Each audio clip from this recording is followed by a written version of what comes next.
O meu nome é Alexia Damasceno. Eu sou Nicole Luz. Meu nome é Marcos Paulo Celestino. Meu nome é Maria Neves. O objetivo no IFAM é promover justamente a questão da cidadania, ou seja, fazer com que os alunos do terceiro ano do ensino médio aprendam a exercer seus direitos de procurar o suporte necessário para que tenham um estudo digno dentro da universidade, principalmente para pessoas com deficiência, mostrando para eles que é possível se ter um suporte dentro da universidade e também é possível, se não tiver esse suporte, exigir esse suporte. Então nós estaremos lá justamente para ensiná-los e mostrar como exigir o suporte necessário para se ter um estudo digno dentro de uma instituição de ensino superior.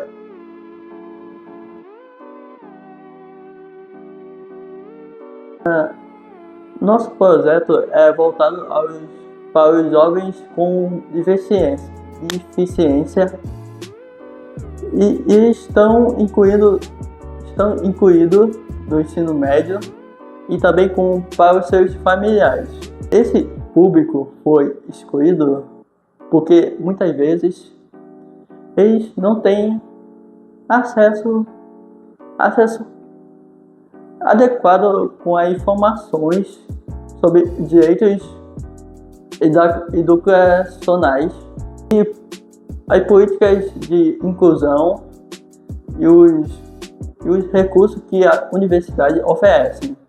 Acreditamos que, ao levar o conhecimento de forma acessível e prática, podemos incentivar esses estudantes a ingressarem no ensino superior, ao mesmo tempo preparar aos seus familiares para apoiarem ao seu projeto de forma mais segura e confiante.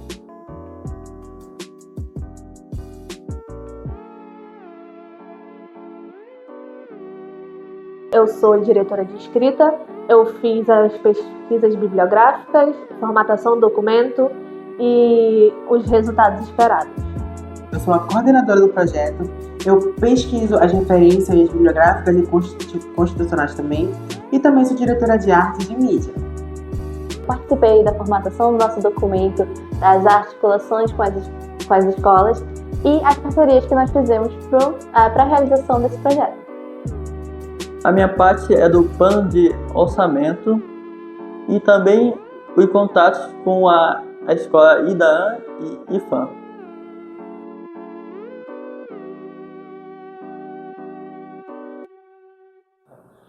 Uma expectativa que eu tinha em relação a esse projeto extensionista foi a questão dos alunos entenderem de forma clara e objetiva o nosso trabalho. Que nós consigamos passar esse assunto para eles de uma forma clara, que eles consigam entender e não seja numa linguagem complicada que nós normalmente vimos por aí.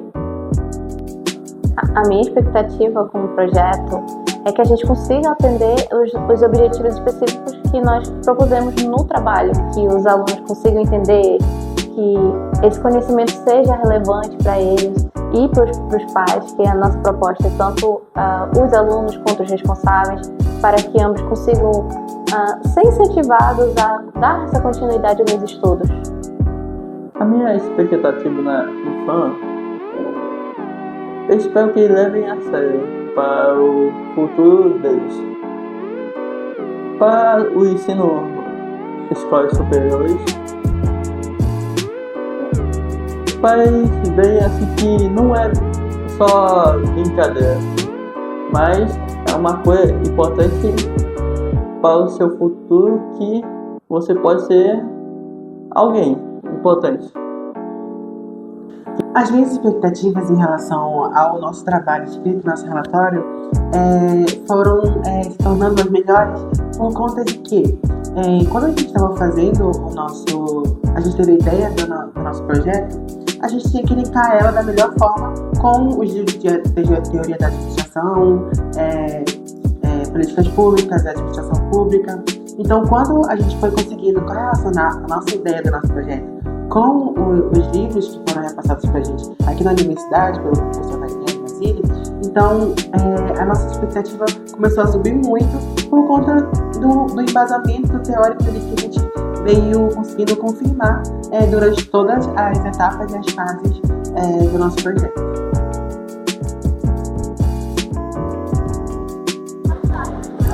Oi, nós estamos aqui no dia 23 de setembro no Instituto Federal de Educação, Ciência e Tecnologia do Amazonas para realizar o nosso projeto de extensão, que é Educação Legal, Políticas Públicas de Inclusão e Acessibilidade na UEA, para as 2 turmas do 3º ano do ensino médio de Informática.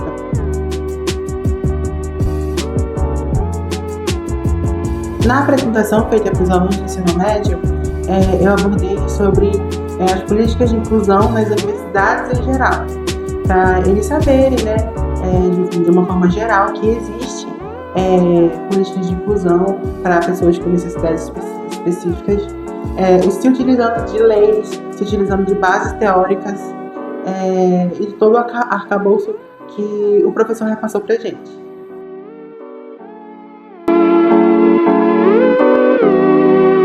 No dia da execução do nosso projeto, eu apresentei as principais formas de ingresso na UEA, que são o vestibular e o SIS, e também sobre as políticas de permanência na UEA. Alguns desses exemplos foram a carteirinha estudantil, a bolsa tutoria, tutoria bilíngue e o auxílio socioeconômico.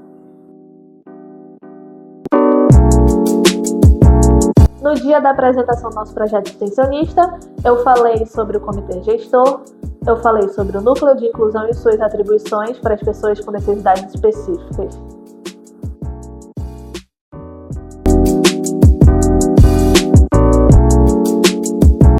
Bom, na apresentação para os estudantes na Infam, eu dei meu depoimento. Eles acharam interessante ouvir sobre tudo que eu passei na faculdade e tudo que posso passar. Eu acho que falar sobre um pouco de mim leva eles a ver uma expectativa de um futuro assim melhor para eles, que pode melhorar o que vocês podem assim ocorrer. Sujeitos envolvidos nessa luta de vocês, parabéns por fazem parte dessa nova geração que está na universidade lutando pela efetivação dessas políticas públicas, beleza? Esses direitos constitucionais muitas vezes têm a obrigação, eles não são efetivados, eles não são garantidos. Na nossa base legal, foram procuradas as principais leis, resoluções que falam sobre inclusão na universidade. E uma das principais são a Lei de Cotas, que é a 2.711 de 2012, que fala justamente sobre haver vagas reservadas para pessoas com deficiências no ensino superior. Assim como também a LBI, que é a Lei Brasileira de Inclusão, Lei de número 13.146 de 2015, que obriga a universidade a ter recursos de acessibilidade de inclusão. Se tratando de uma atividade extensionista, nós utilizamos como base as resoluções do MEC, Consuniv, ProEx, Prograde e, essencialmente, a portaria do Comitê de Gestão de Políticas de Inclusão. Nós conseguimos também relacionar o nosso projeto com as ODS, nos Objetivos de Desenvolvimento Sustentável. Entre as 17, nós relacionamos com 3. A primeira foi o Objetivo 4, que assegura a acessibilidade e a equidade no ensino de qualidade. O Objetivo 10, que é reduzir as desigualdades dos países e entre eles. E a ODS de número 16, que é paz, justiça e instituições eficazes. Todos esses arcabouços e muito mais que nós cuidadosamente incluímos dentro do nosso projeto, ele é importante para mostrar para aqueles alunos do 3º ano do ensino médio em que exigir os seus direitos de uma forma baseada em fundamentos, baseada na Agenda 2030, por exemplo, baseada na Constituição, principalmente, é uma forma eficaz de se conseguir os seus direitos ali, as suas necessidades, para ter um estudo digno dentro da faculdade.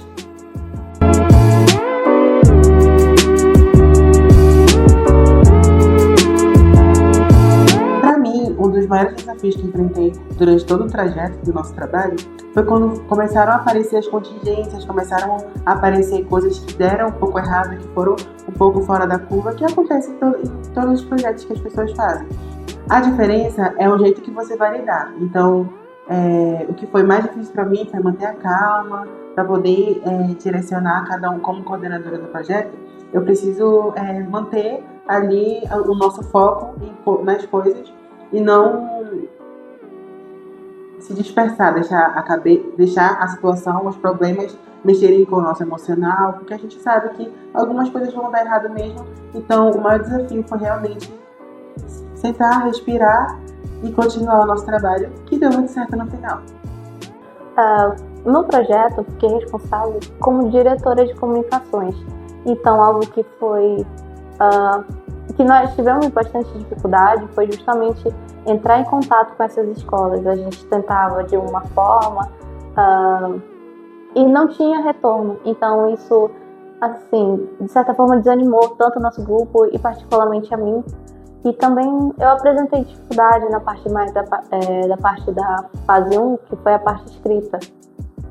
Apesar de saber o que a gente vai falar, sobre o que nós vamos apresentar, eu sinto uma dificuldade na parte mais formal. No nosso projeto tinha muitas dificuldades, mas vou falar uma delas, que foi o contato com as escolas. Não foi nada fácil, porque contatar com a escola que a gente conhece ou não conhece é complicado. Então a gente tinha que esperar uma resposta boa e também saber se vão aceitar nosso projeto. A outra é sobre trabalhar em equipe e organizar tudo. Quando a gente quer saber as partes dos outros, a gente precisa falar na hora. E precisamos saber se está tudo certo para entregar no dia. Senão, vai ser uma dificuldade. Um desafio para mim foi a questão de ter que falar em público para vários alunos, porque isso para mim é um problema, eu não consigo me expressar bem, eu sinto isso. E com esse trabalho eu tive que fazer isso, então eu tive que me desafiar em relação a essa questão minha, de falar em público, me apresentar. Gente, nós tivemos hoje a apresentação aqui do projeto de extensão, a conclusão do projeto de extensão, e foi um momento muito interessante de troca de experiências aqui no IFAM, no campus TMC, né? Com a participação de vários estudantes que estão concluindo o curso técnico integrado em informática. Então foi um momento de muita troca, muito aprendizado, muita reflexão sobre a importância das políticas públicas, de sua implementação no campo educacional, sobretudo direcionado aos estudantes com necessidades educacionais específicas, né?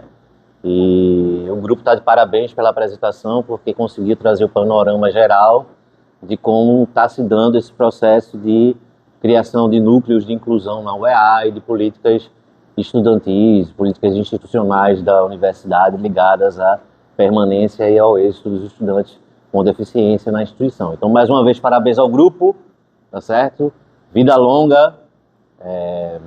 Falaram na apresentação que estão inaugurando uma sala, né? Espero que seja um espaço de muita troca, de muito acolhimento e de muito conhecimento e construção também, tá certo? Um abraço e sempre que quiserem vir aqui no IFAM, as portas estão sempre abertas, tá bom?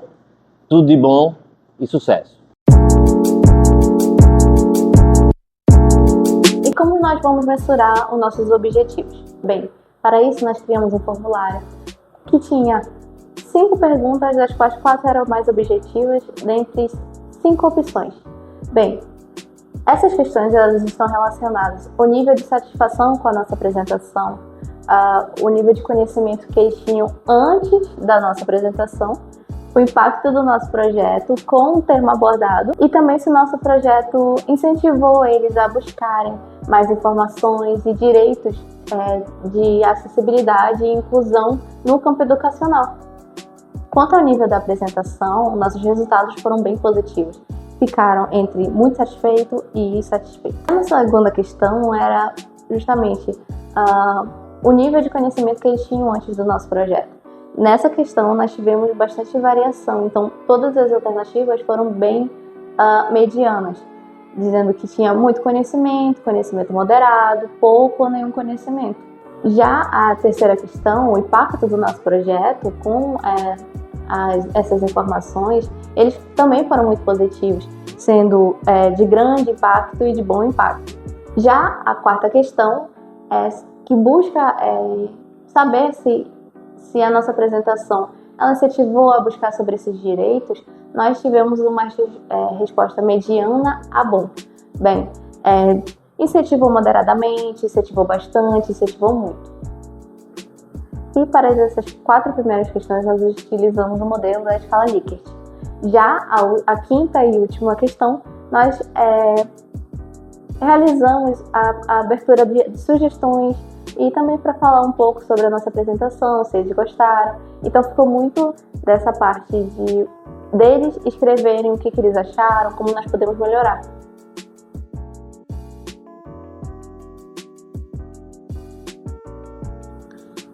A primeira etapa consiste na pesquisa e no desenvolvimento do relatório da fase 1, que foi imprescindível termos ali as fontes dos livros de Teoria Geral da Administração 1, livro de Administração Pública, livro de Políticas Públicas, além da Constituição de 88, as resoluções, além de documentos do Comitê Gestor de Inclusão da UEA e também o apoio da parceria do Núcleo de Inclusão da ESA. A segunda etapa do projeto, nós já começamos a entrar em ação. Após a pesquisa, após todo o desenvolvimento do trabalho escrito, nós entramos em ação na segunda etapa, entrando em contato com as escolas que nós nos interessamos em fazer, em executar o nosso trabalho. Nossa terceira etapa, começamos a elaborar o material que a gente vai apresentar nas escolas. Os slides baseados em todas as referências são apresentados aqui neste material. E é nessa etapa que a gente decide, que a gente vê com o grupo quanto que a gente vai gastar para realizar a realização do projeto. E a quarta etapa é justamente a apresentação desse material que foi criado por nós. A quinta etapa, vamos distribuir formulários para nós obtermos resultados com relação à satisfação e aprendizado por parte dos alunos. Formulários esses que estão apropriados pela TCLE, que é o Termo de Consentimento Livre e Esclarecido, e o LGPD, que é a Lei de Proteção Geral de Dados, para fazer essa parte do nosso trabalho. A sexta etapa do nosso trabalho será focada em interpretar esses dados, para poder transformar no relatório final. E a sétima e última etapa é o relatório final, que nós estamos elaborando, contendo todo o nosso projeto desde o início, desde o primeiro dia de reunião até o final. Contendo os erros, os acertos, as dificuldades, os desafios, as complexidades do nosso trabalho, o que deu certo e também o que não deu certo. Enfim, todo o nosso trabalho será registrado nesse relatório final. Queremos agradecer imensamente ao professor Ranieri Mazzilli por ter dado a oportunidade de fazermos esse projeto de extensão juntos na matéria de políticas públicas e também agradecer à equipe maravilhosa que a gente tem aqui, o Marcos, a Nicole, a Maria da Conceição. Nós trabalhamos muito em equipe, em momentos assim que a gente estava preocupada, a gente vamos lá, que vai dar certo. Então, queria muito agradecer. Bem, também nós queremos agradecer ao IFAM, Campus Centro, ao CAPNER e ao Núcleo de Inclusão da ESA, porque eles deram essa oportunidade, ajudaram tanto encaixando o nosso projeto, para a execução do nosso projeto, em meia semana de provas, e as informações que o Núcleo de Inclusão fornece também, e sempre a gente apoiando e crescendo junto com eles. É isso. É isso, muito obrigada. Muito obrigado.